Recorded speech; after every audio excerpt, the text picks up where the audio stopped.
बिस्मिल्लाहिर्रहमानिर्रहीम। अस्सलाम वालेकुम नाज़रीन, मैं हूं अहमद फ़वाद। नाज़रीन, नवाज़ शरीफ का जो केस है इस्लामाबाद हाई कोर्ट में 2 दिन बाद उसकी जो समाअत है वो होनी है। इस्लामाबाद हाई कोर्ट ने गुज़श्ता समाअत पर नवाज़ शरीफ को 10 सितंबर तक का वक्त दिया था कि वो वापस वतन आएँ और अदालत के सामने सरेंडर करें। लेकिन अब जो समाअत है उसे 2 दिन रह गए हैं और नवाज़ शरीफ के वापसी के जो है वो अभी तक कोई आसार नज़र नहीं आ रहे। हुकूमत इस हवाले से क्या कर रही है, नवाज़ शरीफ के वापसी के हवाले से उन्होंने अब तक क्या इक़दामात किए हैं, जबकि जो मुस्लिम लीग नून है उस पार्टी में भी मुख्तलिफ़ हवाले से बातें चल रही हैं। APC भी हो रही है। नवाज़ शरीफ जो है वो वापस आएंगे या नहीं आएंगी, इस हवाले से जो तफसीलात हैं, आज आबिद अंदलीब हमारे साथ मौजूद हैं। उनसे हम ये तमाम तर जो तफसीलात हैं वो जानेंगे।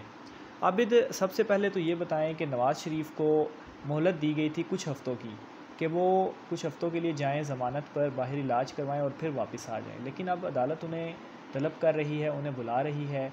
मुस्लिम लीग नून के अंदर क्या चल रहा है? क्या नवाज़ शरीफ वापस आ रहे हैं? बहुत शुक्रिया। देखिए, नवाज़ शरीफ वापस नहीं आ रहे। पहली बात यह है कि नवाज़ शरीफ इसलिए वापस नहीं आ रहे, नवाज़ शरीफ एक डील करके गए हुए हैं। और दूसरी बात यह है कि ये बात असल इसका थोड़ा सा बैकग्राउंड समझना चाहिए कि ये बात शुरू कैसे हुई कि नवाज़ शरीफ को वापस आना चाहिए या नवाज़ शरीफ को वापस लाना चाहिए। नवाज़ शरीफ को जब फ़र्द जुर्म उन पर आयद हो रही थी, उनको इश्तिहारी करार दिया जाना था। और आपको पता है, नेब कोर्ट के अंदर ये जो है वो केस चल रहा था और नेब कोर्ट ने ये तय कर दिया था कि तोशाखाना रेफरेंस में नवाज़ शरीफ को जो है वो इश्तिहारी जो है उनको डिक्लेयर करना है। तो उसके बाद फ़ौरी उनके एक वकील जो है वो हाई कोर्ट पे पहुंच गए। उन्होंने ये कहा जी कि आप ये जो नेब कोर्ट का फैसला है इसको कलअदम करार दें, नवाज़ शरीफ को इश्तिहारी ना करार दिया जाए, वो मुल्क के वज़ीर-ए-आज़म है और वो वापस आ जाएंगे।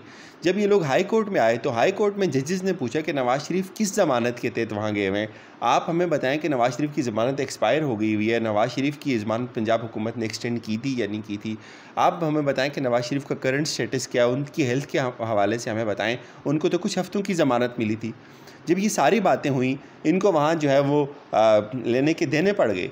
तो ये भागे भागे गए जी। दूसरे दिन उन्होंने कहा जी कि वो कोर्ट ने सारी तफसीलात तलब कर ली कि आप उन बताएं पंजाब गवर्नमेंट के क्या स्टेटस है, इस पर उनका मौक़िफ़ क्या है, हुकूमत का क्या मौक़िफ़ है, नवाज़ शरीफ की ज़मानत का क्या स्टेटस है। हमने तो उनको ज़मानत दी थी तो वो ज़मानत तो ख़त्म हो गई, इसका मतलब है नवाज़ शरीफ जो है उनकी ज़मानत एक्सपायर हुए, वक्त गुजर गया और वो इलीगली वहाँ रह रहे हैं।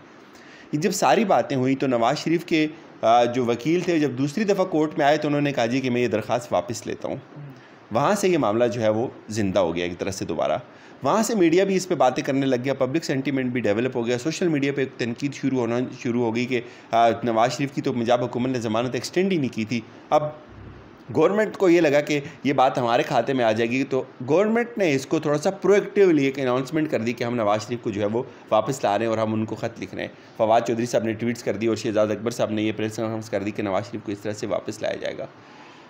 आज गवर्नमेंट ये कहती है कि हम नवाज़ शरीफ को वापस ला रहे हैं, वो गवर्नमेंट जिसको पता ही नहीं है कि नवाज़ शरीफ बाहर कैसे चला गया, क्या अक्ल इस बात को मानती है? नवाज़ शरीफ साहब बाहर गए, वो किसी सर्टेन लेवल पे अंडरस्टैंडिंग के साथ बाहर गए, वो किसी डील के तहत बाहर गए और नवाज़ शरीफ साहब किसी डील के तहत ही वापस आएंगे। ये आखिरी बात। नवाज़ शरीफ साहब, जहाँ तक ये कोर्ट का ताल्लुक है कि कोर्ट ने उनको हुक्म दिया हुआ कि वो सरेंडर करें, वो कभी भी सरेंडर नहीं करेंगे। नवाज़ शरीफ खुद नहीं आएंगे। उनकी पार्टी ने, आपको पता है, एक माहौल बनाना शुरू कर दिया। सब यही कह रहे हैं, मरीम साहिबा भी यही कह रही हैं, शाहिद खाकान अब्बासी साहब भी यही कह रहे हैं, कि एहसन इकबाल साहब भी यही कह रहे हैं कि हम मशवरा देंगे नवाज़ शरीफ को कि वो अपना इलाज करवाए बगैर वापस ना आएँ। वो ऐसे बात कर रहे हैं जैसे उनको लगता है कि नवाज़ शरीफ साहब कल ही वापस आ जाएंगे उनकी पहली फ़्लाइट पकड़ के। तो भाई, नवाज़ शरीफ साहब वापस आने वाले नहीं है। और मरीम साहिबा जाने वाली थी, हालात नहीं बने तो बात जलसों पे आ गई, बात धमकियों पे आ गई और बात ट्वीट्स पे आ गई। वरना इससे पहले अंडरस्टैंडिंग थी, ट्विटर भी खामोश था, जलसे भी नहीं हो रहे थे, पेशियाँ भी हो रही थी, सब कुछ खामोशी से हो रहा था। लेकिन उसके बाद आपने देखा, डंडे भी गए, पत्थर भी बरसे, ट्विटर भी बोलने लग गया, धमकियाँ भी आना शुरू हो गई, ये भी कहना शुरू कर दिया जी कि हम जो है वो अब बाहर निकलेंगे और APC में हम पार्टिसिपेट करेंगे। ये सारी बातें उसके बाद की हैं। और ये मैं आपको आखिरी बात फिर कह दूं कि नवाज़ शरीफ साहब किसी भी कोर्ट में सरेंडर नहीं करेंगे। उनको पता है वो जिस तरह जो उनको जो कुछ कहा गया हुआ था वो शायद पूरा नहीं हुआ, और नवाज़ शरीफ इस तरह वापस नहीं आएंगे जो ये हुकूमत जिससे एक्सपेक्ट कर रही है, और ना हुकूमत उनको वापस ला सकती है। अच्छा, यहाँ पर आपने कहा कि डील के तहत नवाज़ शरीफ जो है वो वापस गए थे, तो यहाँ पे तो ये फिर सवाल पैदा होता है कि इमरान खान जो है वो शुरू से ही और अभी तक यही नारा लगा रहे हैं कि कोई NOC नहीं मिल रहा। कोई एनआरओ जो है वो नहीं मिलना, तो ये फिर कौन सी डील होगी नवाज शरीफ के साथ? भाई बात सुने, देखें, एक बंदा, पूरी पाकिस्तान की तारीख में कभी ऐसा हुआ कि एक शख्स जिसके ऊपर केसेस हैं, 4-4 5-5 मुकदमात हैं, वो जेल के अंदर है, आप उसको ज़मानत दे दें और आपका वकील कोर्ट के अंदर ये कहे कि आप उसको सिर्फ 4 हफ्तों की ज़मानत दे दें, ये बंदा अपने आप ये सोच सके कि इसने इलाज कहाँ करवाना है।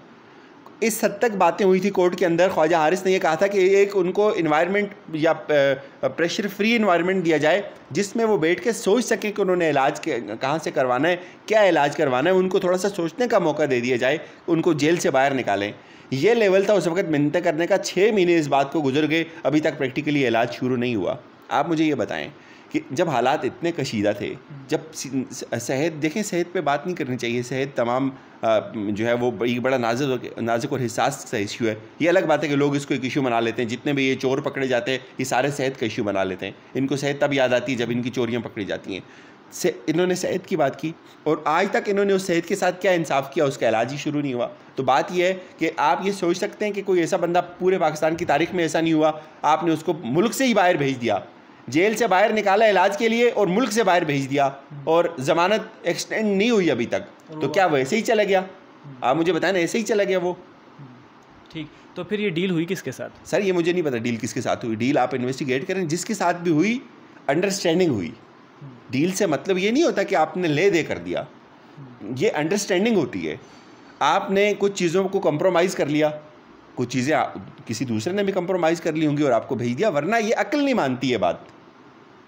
ठीक, तो अगर नवाज शरीफ वापस नहीं आ रहे तो उनकी जो पार्टी है उनके बगैर कहाँ पर और ये पार्टी शार्टी चल रही है। ये देखिए, नवाज शरीफ साहब नहीं थे तो पार्टी क्या है? ये कौन सी पार्टी है? मरीम की पार्टी अलग है, बिलावल की, उसकी शहबाज शरीफ साहब की पार्टी अलग है, शाहिद खाकान की पार्टी अलग है, और जो नीचे वाले लोग हैं पंजाब के जो MPs वो जो बिल्कुल बाहर है, उनको कोई पूछता ही नहीं, उनसे कोई मिलता ही नहीं, उनकी पार्टी अलग है। ये पार्टी नहीं है, ये एक फैमिली का बिजनेस है और ये ख़ानदान के अंदर है, और ख़ानदान के अंदर भी अब जंग लगी हुई है।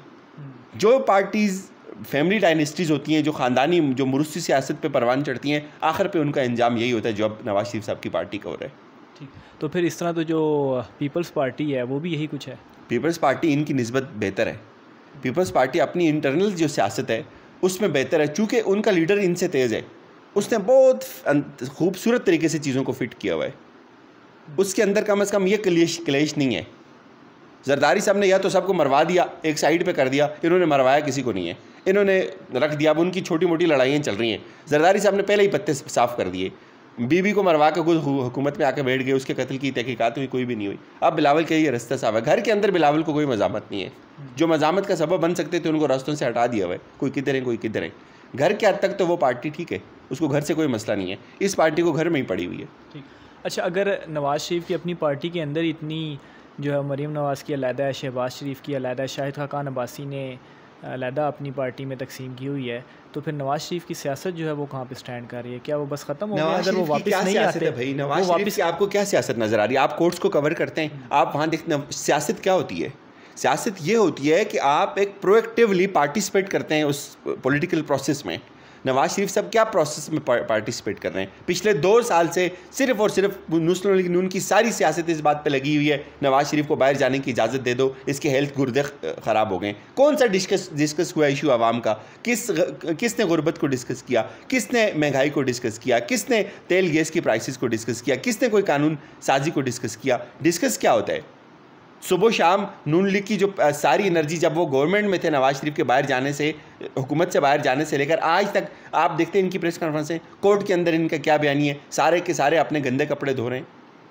तो सियासत क्या है? ये सियासत कोई भी नहीं है, ये सियासत नहीं है। देखिए, सितम ये है, इस कौम को हमने, इन लोगों ने शऊर नहीं दिया, इस कौम को तरजीहात नहीं बताई, इसको एक सोचने का अंदाज़ नहीं बताया। इनको आज तक ना पता चला कि यार सोचना किस अंदाज से है, ये चीज़ें ज़रूरी नहीं है, और यही सब कुछ टॉक शोज़ में डिस्कस हो रहा होता है। ठीक, अच्छा, अगर नवाज शरीफ वापस नहीं आ रहे, ठीक है, और उनकी डील भी हो चुकी है, बड़े पैमाने पे उनकी डील भी हो गई, और हुकूमत भी बस एक दिखाने के लिए बयानात दे रही है कि हम उन्हें वापस लेके आएंगे, हम उन्हें वापस लेके आएंगे, ट्वीट्स भी कर रही है, तो जो FATF वाला मामला है, इस मामले को कहाँ पर देख रहे हैं? क्योंकि अपोजिशन तो इस मामले को क्लियर नहीं कर रही है, पार्लियामेंट में मामला FATF को क्यों नहीं क्लियर कर रहे? FATF का मामला देखें, मुझे लगता है ये क्लियर हो जाएगा। ये एक सेंसिटिव इशू है, जिन्होंने जो क्लियर करवाना होता है वो करवा लेते हैं। आपने इससे पहले नहीं देखा सेनेट के इलेक्शन में? बिल्कुल, आप उधर थे ना?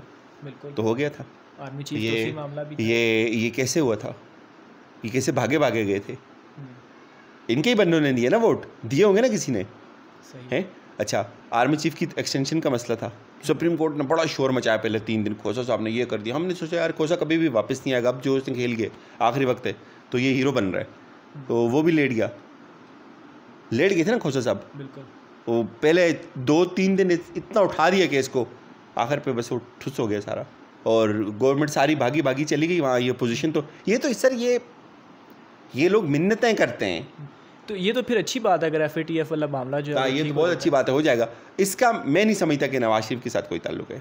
नवाज शरीफ का वो एक देखें, ये पाकिस्तान का मसला है, FATF पाकिस्तान की सालमियत का मसला है, पाकिस्तान के 50 अपोजिशन। देखें, हर बंदा ब्लैकमेल करता है, हर बंदा जिस पोजीशन में होता है वो अपनी उसको पोजीशन को ब्लैकमेल करता है, वो कोशिश करता है कि उसको केश करवाने की बात करे।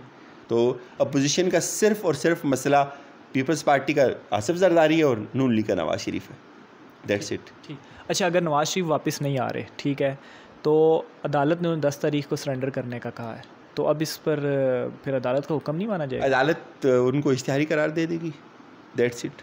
अदालत का क्या हुक्म मानते हैं आप? समझते हैं कि अदालत का हुक्म मानते हैं? आपको कोर्ट में नहीं लगता क्या होता है? यानी कि बस ये केस यूँ ही चलता रहना है? केस यूँ ही चलता रहेगा, इससे पहले 50,000 केस ऐसे ही चलते रहे। ठीक हो गया, यानी कि नवाज़ शरीफ जो हैं वो पाकिस्तान वापस नहीं आ रहे और बड़े पैमाने पे उनकी जो डील है वो भी हो चुकी है, लेकिन इस्लामाबाद हाई कोर्ट ने उन्हें 10 सितंबर 2 दिन बाद तलब किया है, उन्हें कहा है कि वो सरेंडर करें। तो 2 दिन बाद क्या कार्रवाई होती है अदालत में वो तो खैर उस वक्त ही पता चलेगा। आज की जो वीडियो है उसमें इतनी ही डिटेल जो आबिद ने आपके साथ तफसीलात शेयर की हैं, और इंशाल्लाह मज़ीद जो हाई कोर्ट में आगे समाअत होगी उस वाले से भी डिटेल्स शेयर करूँगा। आज की वीडियो में इतना ही। अल्लाह हाफ़िज़।